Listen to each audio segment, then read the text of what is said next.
वंचित बहुजन आघाडीचे मफलर गळ्यामध्ये घातले, नेमके कुठे चालले? आम्ही श्रेष्ठीला चाललो आहोत. सदैव बाळासाहेब आंबेडकर यांच्या नेतृत्वाखाली देश बचाव आंदोलन चालू आहे. देशामध्ये चाललेला जो भ्रष्टाचार आहे, ते मोदी सरकार जो भ्रष्टाचार करतोय, मोदी सरकारचा जो भ्रष्टाचार चालला आहे, अनेक गोष्टीचाही होतोय. अनेक प्रश्न घेऊन त्या सदैव बाळासाहेबांच्या नेतृत्वाखाली हा आंदोलन आहे आणि पुऱ्या महाराष्ट्रातून लोक येत आहे. देशभरात आंदोलन चालू आहे. आपला भारत देश बचाव यासाठी हा मोठा प्रमाणाने आंदोलन आहे. पण नेमकं हे आंदोलन म्हणता तुम्ही, पण ते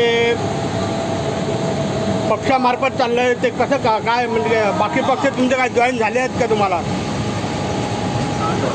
वंचित बहुजन आघाडीचे राष्ट्रीय अध्यक्ष प्रकाश आंबेडकर यांनी हा केवळ आमच्या वंचित बहुजन आघाडीचा प्रश्न नसून हा संपूर्ण देशाचा प्रश्न आहे. या दृष्टीने सर्व पक्षांना, सर्व भारतीयांना याच्यामध्ये देश बचावासाठी मोदींनी चालवलेल्या मनमानी कारभारामुळे व वितरणपणामुळे आज जे शेतकऱ्यांचे जो आतोनात हाल होणार आहे, जे धोरण केलेलं आहे, त्याच्या धोरणामुळे सार्वभौमत्वाला धोका निर्माण होणार आहे.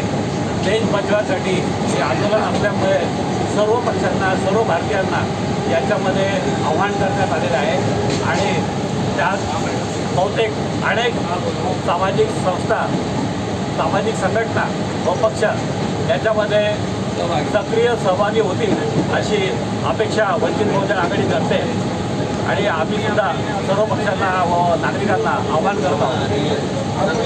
बरं, आता तुमच्या अनुभवानुसार मोर्चाला किती अंदाजे लोक येऊ शकतात तुमच्या अनुभवानुसार? आजपर्यंत सगळे आंदोलन हे पण झालेले आहेत. त्याच्यामध्ये वंचित बहुजन आघाडीचा नेहमी विक्रमी आकडा असतो. सर्व पक्ष एकत्र येऊन जेवढी गर्दी होत नसते त्याच्यापेक्षा जास्त गर्दी वंचित बहुजन आघाडीच्या आतापर्यंतच्या रेकॉर्ड ब्रेक सभेला असतात. त्याचप्रमाणे आज देशाचा मुद्दा असल्यामुळे इथे त्या सभेचा यापूर्वीचं सर्व सभेचं रेकॉर्ड तोडले जाईल अशी अपेक्षा आम्ही व्यक्त करतो. वंचितचे आंदोलन सक्सेस होईल असं तुम्हाला वाटतं? जरूर, कारण हा देशाचा प्रश्न असल्यामुळे याच्यात कोणीही मागे राहणार नाही. कारण सर्व पक्षाचे लोक या गोष्टीत सक्रिय सहभाग घेऊन देश बचावासाठी रस्त्यावर उतरण्याच्या तयारीत आहेत.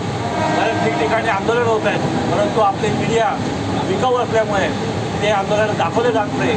वास्तविक राग पेटलेले, परंतु मीडिया विकल्या गेल्यामुळे ते समोर येत नाही. आजच्या या आंदोलनातून सगळी मीडिया दखल घेईल, देश दखल घेईल, सर्व नागरिक दखल घेतील आणि मोदींना राजीनामा देण्यास भाग पाडतील असं मी सर्व नागरिकांना व सर्व पक्षांना आवाहन करतो.